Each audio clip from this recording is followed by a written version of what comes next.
right, welcome to TalentED, where we share stories and insights from professionals making a difference in their fields. And today, we're super excited to have Amy Pierce with us. And I think it's safe to say that Amy is a polished literacy coach.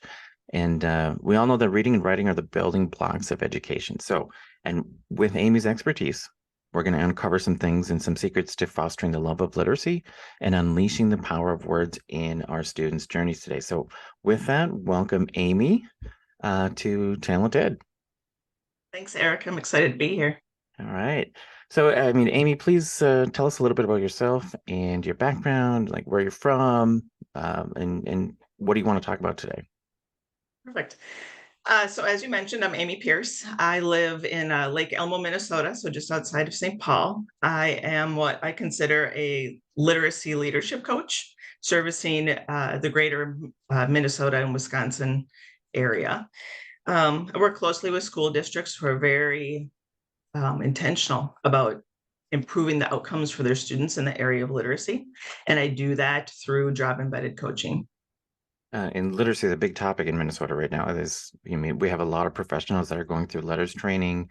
It's been at the legislature. There's been funding around it, which is great, right? It's science of reading, it's content, but there's always this question of like, now what? Now what do we do with Absolutely. that? So, Yep. why literacy? Why is literacy your instruction, your passion? Well, it's kind of twofold. Personally, I was a student or a child who I guess would have been identified as a struggling reader. I'd like to say I was actually a late bloomer because I became a very proficient reader when I went to college.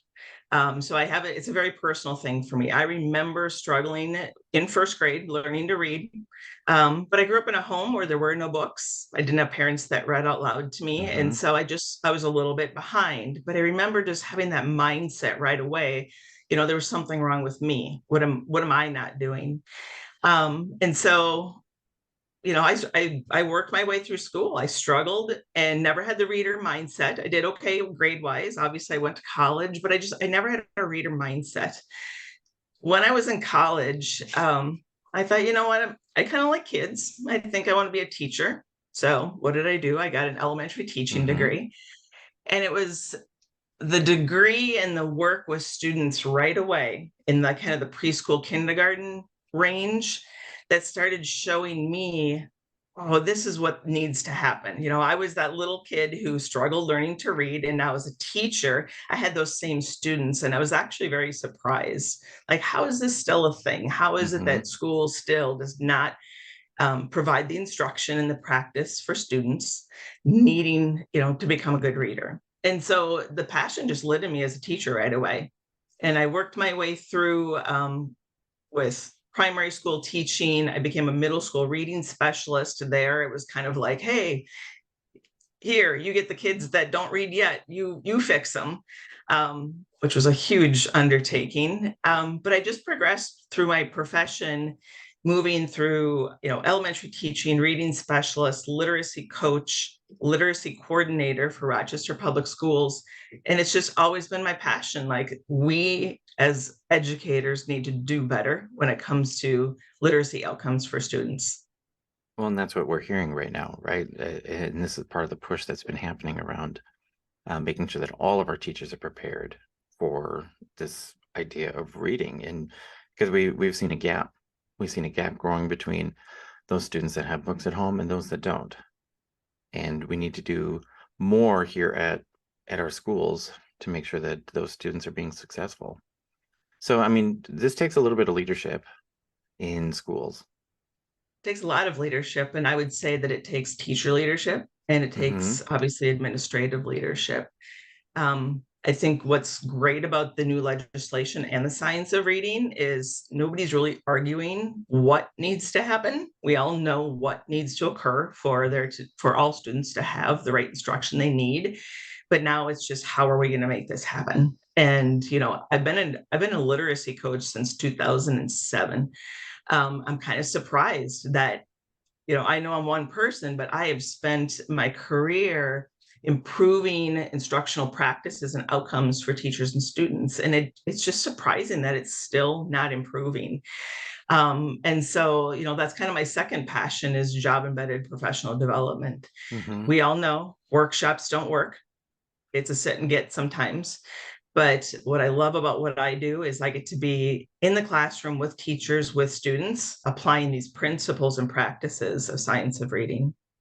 Now, I heard you talk about job embedded professional development. That makes me think of a couple of researchers. Um, so if we're thinking about research, job embedded PD coaching, we know that they have a profound impact on professional growth and student achievement.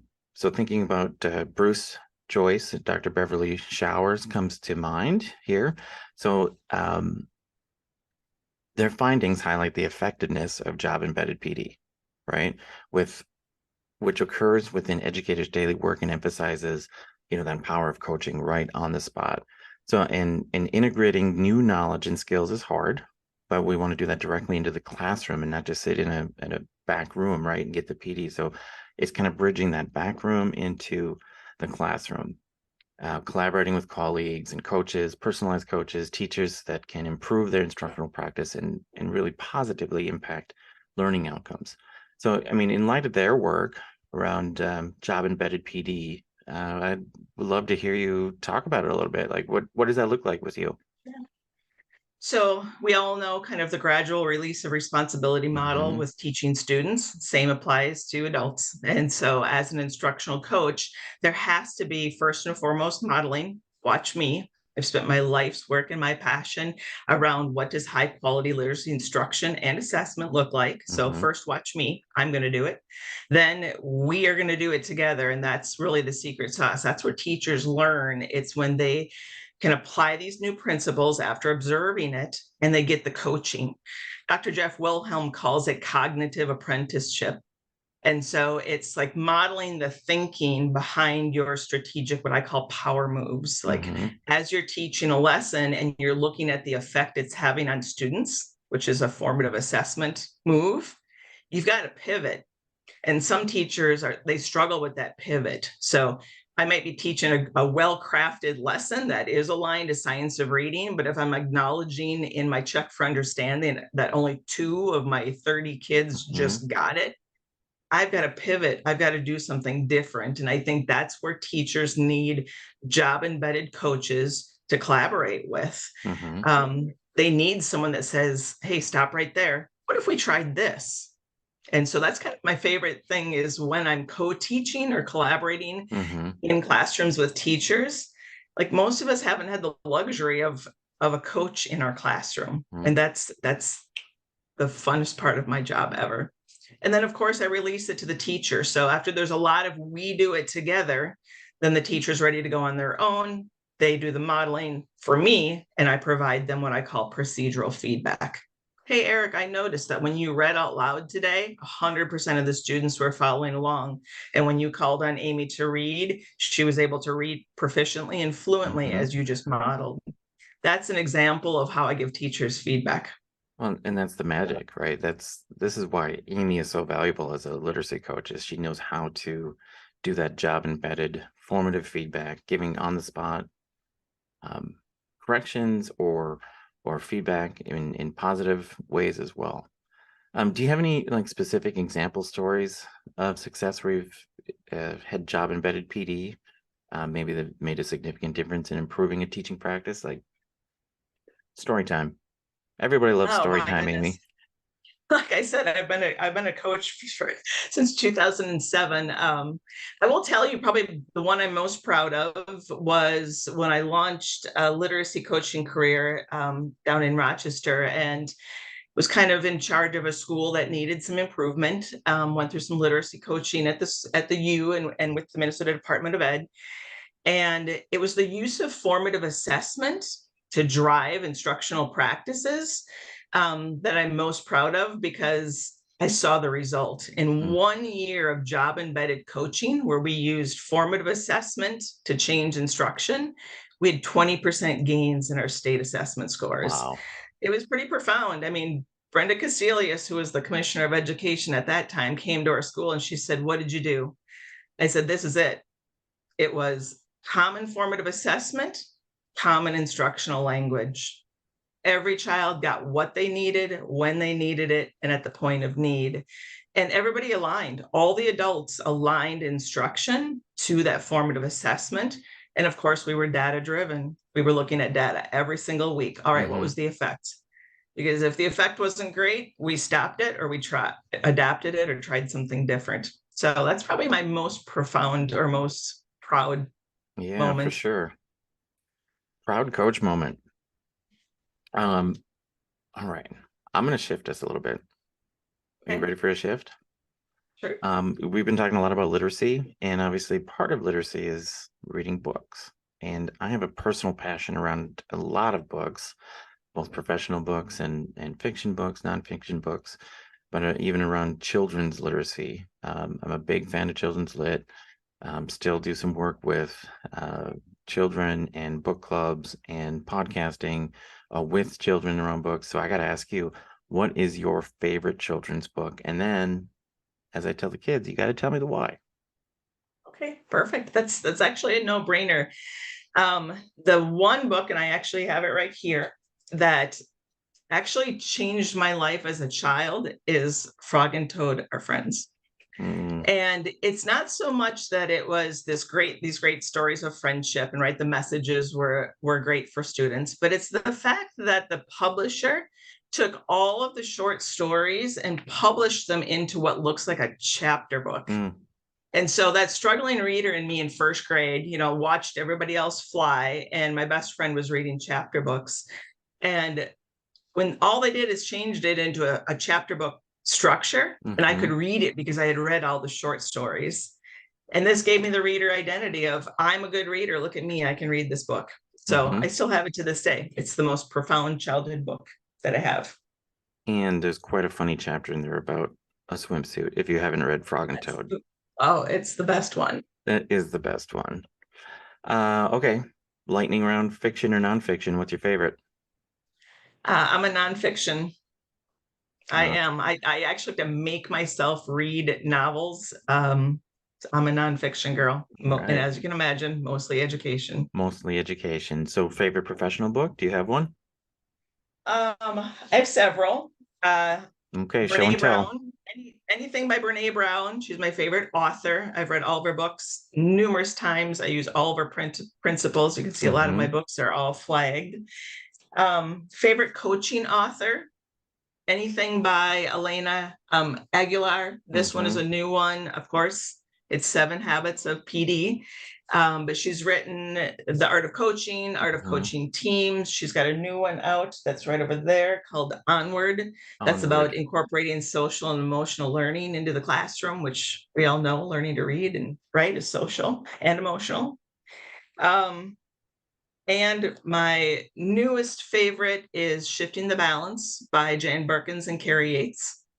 I'm actually using the principles and the practices in this book and doing some workshops this summer, but also hope to have some opportunities for job embedded coaching. Highly, highly recommend Shifting the Balance, how to Mm. bring science of reading into a balanced literacy classroom. That's that next step, right? Everybody's getting letters training, but now what? Now Job what? embedded coaching to make those content practices come to life. This may be right in the books that you talked about, but do you have a favorite adult author? Probably Brene Brown, Yeah. but I'm also Adam Grant. He's kind of my Mm, jam. So this was a great book called Think Again: The Power of Knowing What You Don't Know. Again, when we're shifting mindsets and we're shifting practices, it's good for you to first think about, what are my misunderstandings and my misconceptions about how we need to teach students to read and write. And that's just a good reminder of sometimes we don't know what we don't know.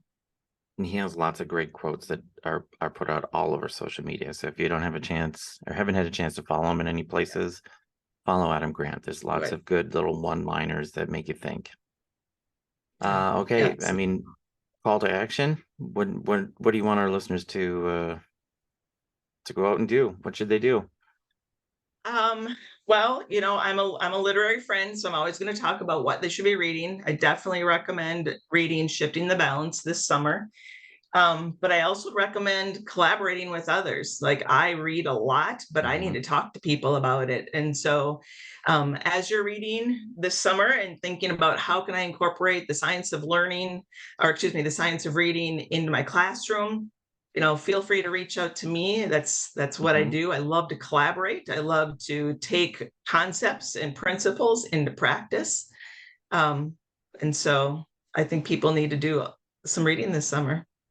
I think that's a great call to action. Well, with this, I want to thank Amy for joining us today and to being our special School Pro guest. And all of you that are watching, thank you for tuning into this episode of Talent Ed. And if you enjoyed this episode, please subscribe and leave us a review. If you have any suggestions for future topics or guests, please let us know. And until next time, keep learning, keep growing, and stay PKS, which is positive, kind, and supportive. Goodbye, everybody.